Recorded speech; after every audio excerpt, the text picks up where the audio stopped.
Yo, what up, DT? Let's get to it. Yeah.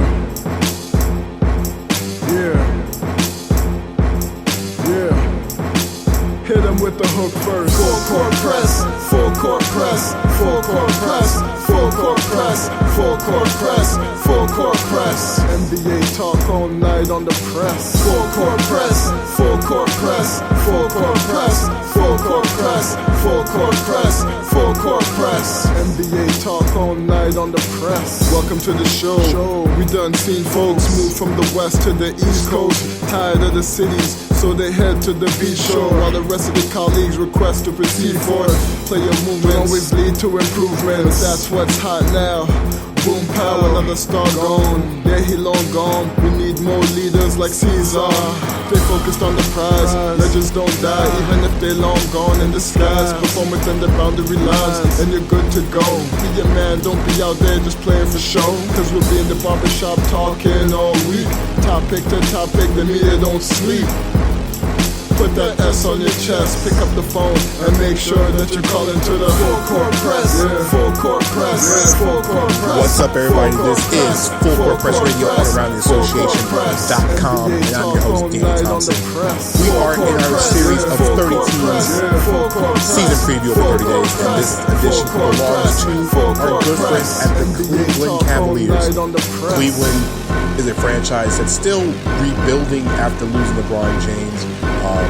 Now it's almost 2 seasons ago. It's the second season without LeBron James. Last season, of course, wasn't exactly the easiest transition. The Cavs losing Kevin Love for a good majority of the season last year. The Cavs just didn't have enough to maintain. They have a set of young talent in Cleveland, but they were nowhere near being a playoff team last year, and it showed. You know, a brand new head coach, and really in Cleveland there was so much. It was so much to dissect last season, and as you're looking forward to a brand new season, what can the Cavs do? I mean, you look at the Cavs, the way the Cavs are constructed last year. It was, like I said, it was a really, really bad year. Tyronn Lue started year 0-6, was fired. Larry Drew took over for the rest of the season, and you know the Cavs really didn't do much. Now you have a brand new head coach in John Beilein coming in from the college game. And now as the roster transitions into something different, what can the Cavs do? Are they a playoff team? Are they going to be competitive? What's the deal with Kevin Love? We're going to answer all those questions and more on this podcast. So let's start at the top. John Beilein is the brand new head coach. Beilein has a tremendous defensive reputation coming from the University of Michigan. A very good teacher. His teams were always defensively inclined and very well put together, very well organized, and they also had a very good way of shooting the basketball. They never had a dominant scorer, but everybody knew how to play the game fundamentally correct. Now, how is that going to transition to the NBA? You know, Beilein has never been a head coach in the NBA before. Once again, you're going from the college route to the pros. It's going to be an adjustment. The good news with this roster is that if you look at the way Cleveland has and the youth on this roster, the only player has been in the league more than 8 years is Kevin Love. And he's been in the league 11 years. Tristan Thompson's at 8. And then so you have guys like John Henson and Brandon Knight who've been in the league 7 years. And Dellavedova has been in the league 6 years. Outside of that, this roster is extremely, extremely young, which is good for Beilein. That means these guys have a chance to learn under a coach that's going to preach defense. Now, let's be honest with you. The one thing the Cavs have going for them, they have an all-star. Kevin Love is the centerpiece of this franchise. He's their best player. Problem with Kevin Love is that Kevin has not been healthy. Kevin played 22 games last year, 59 the year before, 60 the year before that. Kevin Love has not played more than 75 games, but he played 75 games in 15-16 and 13-14. He was all-star in 13-14, and that was in Minnesota. Kevin Love's played 80 games one time in his career. That was his rookie season. He didn't start but 37 games that year. The one thing about Kevin Love that we know on the basketball court is Kevin Love can play the basketball game. He's an outstanding rebounder. He's a guy who can shoot the basketball and shoot it at a very high rate. The Kevin Love we're used to seeing has not been the same Kevin Love since he left Minnesota. Now, I always compare it to be the two different versions of Kevin Love. There is the heavier set Kevin Love, and then there is the new lean, slim, trim Kevin Love. Kevin Love Minnesota was a bigger version of Kevin Love, but that Kevin Love Minnesota was a monster. Over his 6 seasons in Minnesota, he averaged almost 20 points a game and a little more than 12.5 rebounds a game. That Kevin Love needs to be found again in Cleveland. The Kevin Love we saw in Cleveland so far in his career is 17-10. Now, last year was 17 and almost 11 before he got, like I said, in the games he did play last year. He's been pretty much a 17, 18 point a game scorer as we learned statistic-wise throughout his career. Now, he didn't have LeBron James last year, but injuries kind of slowed him down. In year 2, after LeBron, in order for the Cavs to have any type of success this year, Kevin Love will have to revert back to the Kevin Love we all grew to love in Minnesota. Now, one of the major differences with Kevin Love is that last year's three-point percentage went down completely. He shot 36% from the three-point line last year compared to the 41% he shot before, and it just seems like the last couple of years that three-point percentage has gone down. Another thing that hurt Kevin Love was his field goal percentage. Last year was the worst year Kevin's shot since the year he missed the majority of 2013, 2014. He's the first year in the last 5 years that Kevin Love shot under 38% from the floor. His 38.5% was the worst. Every other season has been, literally, he's been a 40% shooter. 42, 43, 44% shooter. His last full season of health, he shot, He shot 44% in his last full year in Minnesota. He's been right around a 43% shooter since he's been in Cleveland. He's got to be more efficient. He's going to have to get back down the post, and he's going to have to do more than what he's doing now. Cleveland doesn't really have much to bang their heads, bang going forward. But Kevin Love's got to get back to that 22, 23 point a game Kevin Love score. Because on the way this roster is constructed, there is no other scorer on this roster right now. Just to be honest with you, there's not a guy that's going to scare you and put any fear into any team other than Kevin Love. Love can score from inside. Love can score from outside. Kevin's got to be more consistent shooting the basketball. The other part is, now, the one thing that Kevin Love has is that if he wants to be the perimeter, Tristan Thompson is one of the best offensive rebounders in the entire league. And yes, Tristan Thompson gets a lot of flack for the things he does, off the court, the whole Kardashian situation. Yeah, we all know it just affected his game. But when Tristan Thompson's on the floor, let's be honest with you, Tristan Thompson is one of the best offensive rebounders of the game. He averaged four offensive rebounds a game last year. He averaged over 10 rebounds a game and a double-double last season. When Tristan Thompson's head's in the game, he is a rebounding machine, especially on the offensive glass. Outside of the season he had 2017, 2018, he's averaged over 3 offensive rebounds a game in every single year of his career. Career high 4 game last year. He will get to the glass and he will pound the glass. He doesn't block shots. And he's not exactly the best rim protector in the league. I mean, he's only had 2 seasons of his entire career over 1 block a game. But he will pound the glass. And that's what the Cavaliers need for him to do, especially if it allows Kevin Love to be on the perimeter more. And like I said, the Cavs are going to miss a lot of shots anyway. So someone's got to grab rebounds. Love and Thompson will be probably one of the best rebounding duos in the league when it's all statistically said and done by the end of the season. So when you got those 2 centerpieces at those 2 positions, what about the rest of the starting lineup? Now, if you look at the Cavs and what they did in the offseason, especially in the draft, because, they didn't really do much of free agency because really the Cavs are not at a point where they should be adding any high-level free agents. And to be honest with you, I don't think any high-level free agents are going to go there. But outside of Love and Thompson, Larry Nance Jr., who's actually one of the better bench players in the front line of the NBA, the real issue in Cleveland is that the backcourt is extremely young. Colin Sexton came in as a rookie, and the one thing about Colin Sexton is that he was okay. He really was okay. Now, he wasn't the guy I expect him to be as a rookie, but what Colin did was, he was all rookie. He was all rookie team last year. He averaged 16.5 points a game. The problem is Colin Sexton only averaged 3 assists a game and almost 2.5 turnovers a game. If he is your starting point guard, and that's what it was, your point guard has to be able to find the ball and to get the ball in other people's hands. One thing about Colin that we did see was Colin was very good from the free throw line. He knocked down threes. He was a 40% three-point shooter last year. So he was able to do those things, and he became a better scorer in the second half of the season once he started getting more comfortable. And Colin Sexton has a huge, huge upside. And he's also a guy who loves to defend. That's great, all and wonderful. But if he's your starting point guard, he's going to have to get guys more involved. And that was the issue with Colin Sexton in the second half of the season. He just wasn't getting guys involved. Now, after the All-Star break, Colin Sexton averaged 21 points a game. I mean, he was literally lighting people up. The problem was he was getting lipped defensively too, though. For a guy who was coming with high defensive reputation, he was terrible defensively. I mean, his defensive rating was 124 in the second half of the season. The lower, the better. People were torching Colin Sexton in the second half of the season. Offensively, that second half of the season, I mean, like I said, the last 25 games, his numbers offensively were great. 48% from the floor, 41.5% from the three-point line. He got the things done offensively. People were just scoring on him left and right all throughout the second half, and really technically all season. So what did the Cavaliers do? Well, with the fourth overall pick, you draft a point guard, and there were other guys on the board. And I understand you take the best available because you're at a point where you're not winning a championship or coming close to the playoffs, so one player is not going to make a difference. But when you draft a point guard, a guy who you think is your point guard, taking another point guard is really interesting. Now, is Colin Sexton a two guard? He's 6'2". This guy's not Allen Iverson. I mean, he can score the basketball, but is he going to be an effective 6'2" point guard, a 6'2" shooting guard? Because then they took Darius Garland, who is considered the best shooter in the draft, also a point guard that has a high basketball IQ.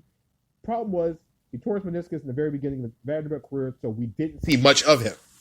All we have to go on is the fact of he was a highly rated high school player. He had a humongous upside in high school. He is a knockdown shooter. We only saw him a couple of games, and really his assist numbers weren't up there. He had playmaking ability, but really he didn't get a chance to really show much of the offense. Now he's going to come in. If he's going to start the point guard, he's going to start the two guard. The Cavs think that they both can start those guys together. To me, DeAndre Hunter would have been a better fit. Jarrett Culver would have been a better fit. Culver was the perfect fit, in my opinion, because he's long, he defends, and he fits what John Beilein can do and what he's trying to do. Now you have a situation where you have two interesting point guards that are going to intertwine and play the same backcourt together. On top of that, at the shooting guard position, they have Brandon Knight coming off an injury. You got Jordan Clarkson. Clarkson is a scorer, a professional scorer off the bench. That's where he's good at. That's what he's going to be. He's not a starter in the league, only because of the fact of he will get buckets off the bench, and every team needs one of those guys, and he likes that role. Perfectly fine. The other first round draft pick they had was Kevin Porter Jr. from USC. Hey, Porter Jr. by some people is the most athletic player in this draft. He fits a nice little hole there. Kevin Porter had a lot of issues in college. There were a lot of issues with Kevin coming out of college. Number one was he had some off the court issues. Number two, the one thing about Kevin Porter that is interesting to me, Kevin Porter came off. He had the issues off the court.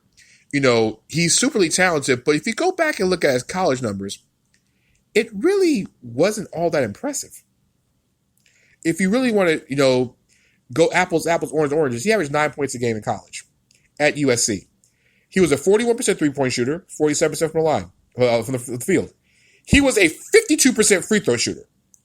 He averaged 9.5 points a game on a USC team that wasn't that good.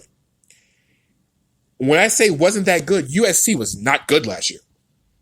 So for a guy that you're expecting to make any type of impact in the NBA, for you not to be a starter at a team that wasn't even a tournament team, and you weren't even a high-quality sixth man, like you wasn't a guy that wasn't, it wasn't like a situation where Marvin Williams was a couple years ago. You were that super sixth man that he was in North Carolina when he was in college.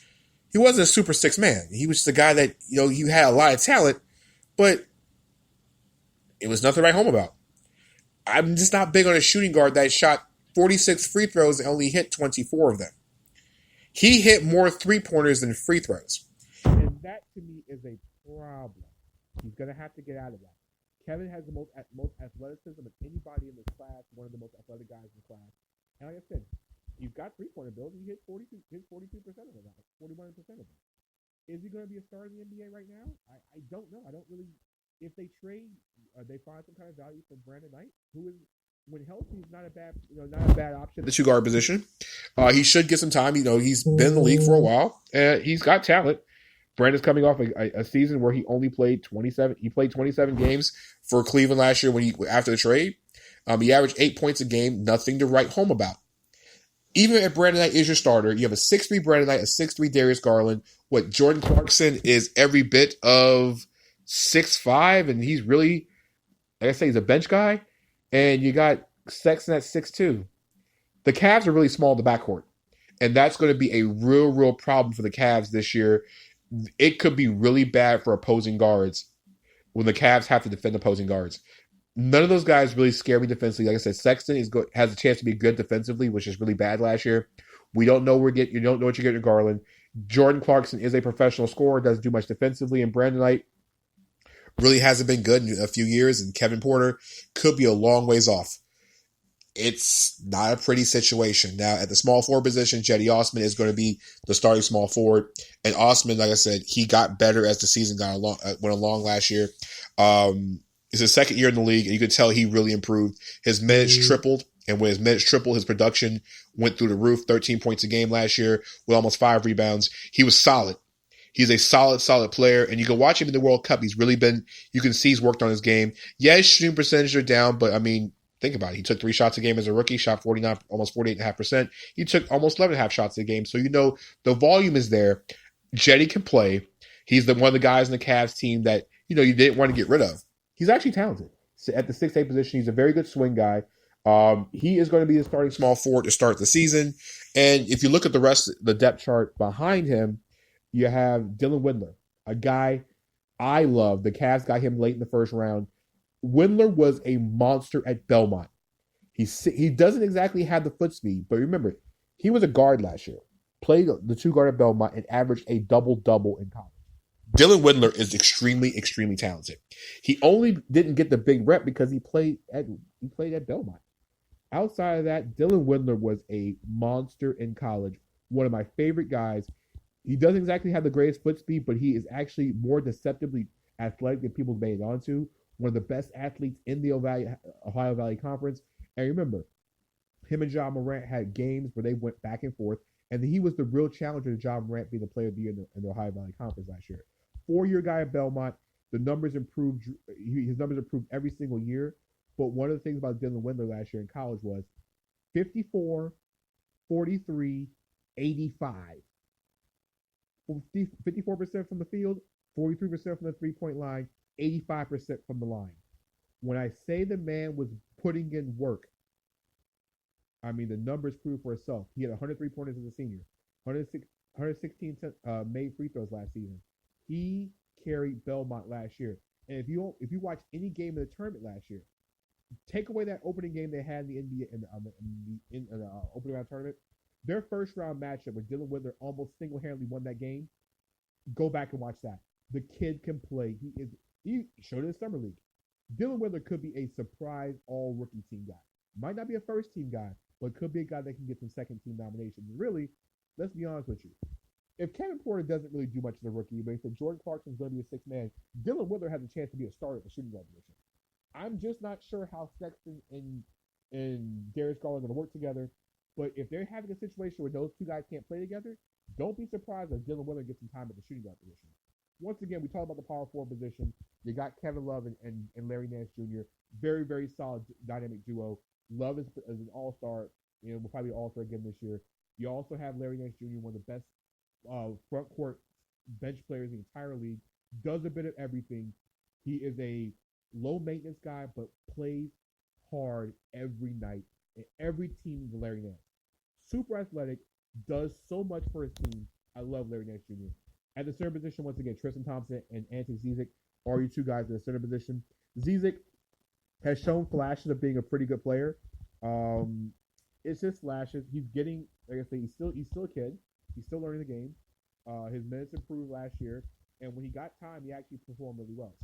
8 points a game last year, almost 5.5 rebounds a game. But if you look at the real splits, and that's what happens when he gets actual playing time. You look at his splits from last year, and when Zizic actually got playing time.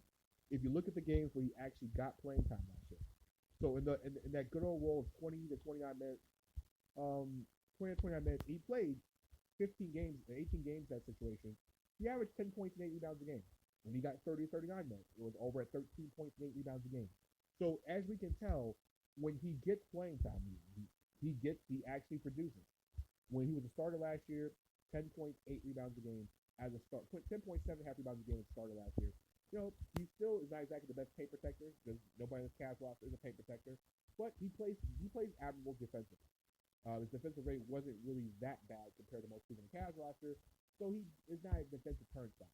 So you have a solid rotation with Tristan Thompson and Zizic at the center position. None of them will be, none of them earth beating. So that is really what the Cavs have looking forward to this season. Now, the biggest key on the roster, the one player we have to watch, is Darius Garland. Garland will make his development will make a big decision for the Cavs, because if Garland comes in and plays up to his potential, like I said, he has a chance to be a starter by the end of the season. The one thing about Garland and Sexton is that Sexton can get to the basket. Garland's a good shooter, and Garland's expected to be a better playmaker. That's why they can play both. That's why the Cavs' idea of them playing together is their idea of them playing together.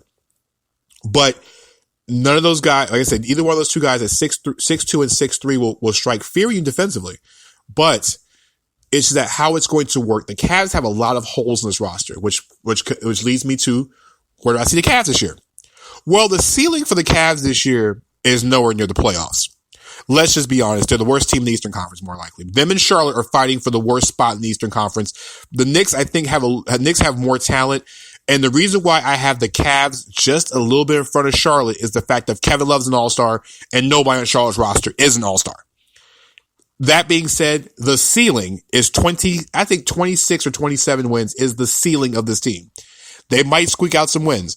One thing about John Beilein's team is that this will not be the same team defensively that we saw last year. One thing with the Cavs last year, defensively, the Cavs were bad last year defensively. I mean, when I say bad, it wasn't pretty last year. Larry Drew tried his best. The worst defensive rating in the NBA, they were 24th in points allowed. They averaged almost 100. They almost allowed almost 114 points a game, a little more than that. The worst defensive rating team in the league. I mean, it wasn't pretty. This team wasn't getting up and down the court. They were 28th in the league in scoring. They were 28th in the league in pace. Offensive rating was just as bad. Don't expect John Beilein's team to be running down the court either. Watch his Michigan teams. They will drag and grind. What I see John Beilein being like in the NBA is like Steve Clifford. They will grind out games and find ways to win. Just can't do it with this roster. The Cavs ceiling is 25 wins. The low side, they will have the worst record in the NBA. Phoenix will pass them. The bottom floor is the Cavs being the worst team in the NBA. There's not much of a gray area between that. 22 wins is probably the number they have. They won 19 last year. They might win a couple extra games because Kevin Love, as long as he stays healthy and plays more than 25 games, the Cavs should be able to win more games than this. Remember, tanking doesn't matter, so it doesn't really mean much of a difference because you're picking first or picking third. The worst record or the third worst record, it's all the same. What the Cavs will have this year is the fact of they have some guys that can play basketball, but the real question is, what will it actually take for them to make the playoffs? Not this year. They're not going to spend the money in the offseason. The real question there is, what is Kevin Love going to do? Look, the Cavs are trying to trade him. It's really simple.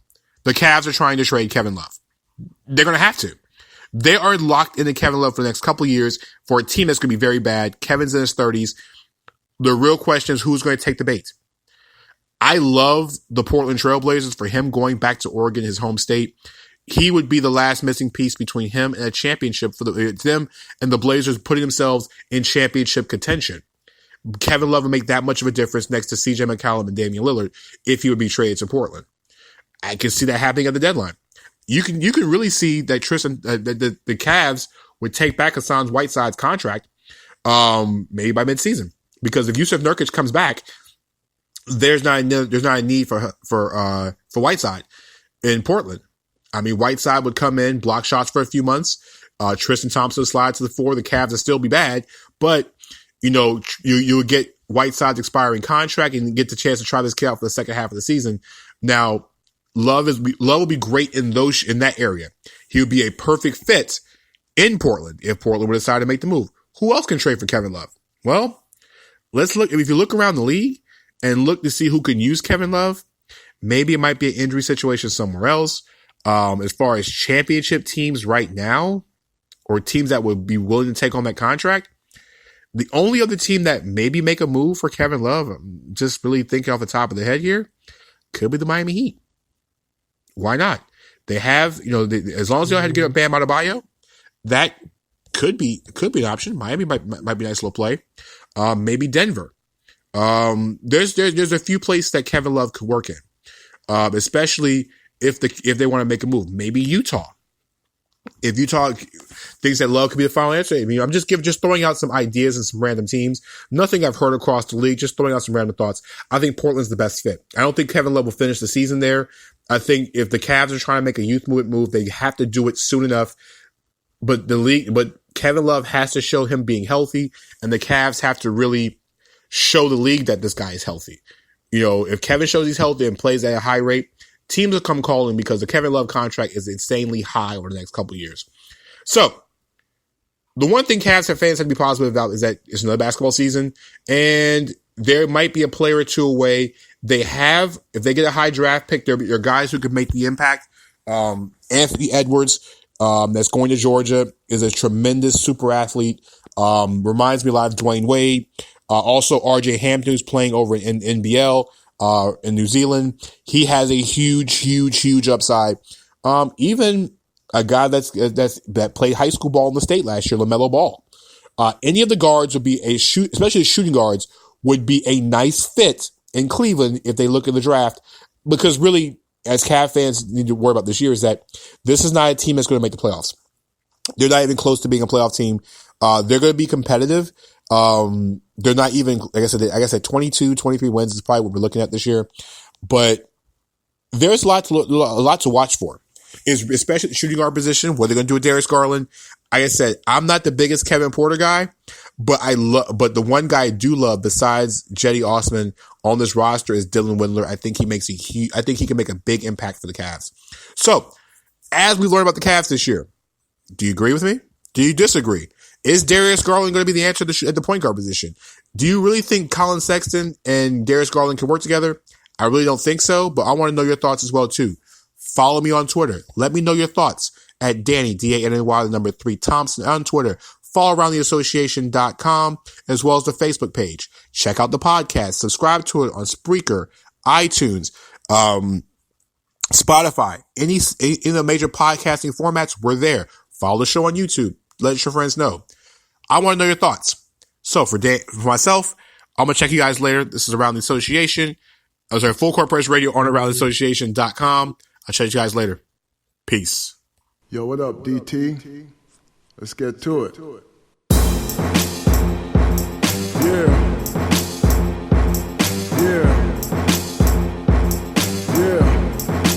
Hit him with the hook first. Full Court Press.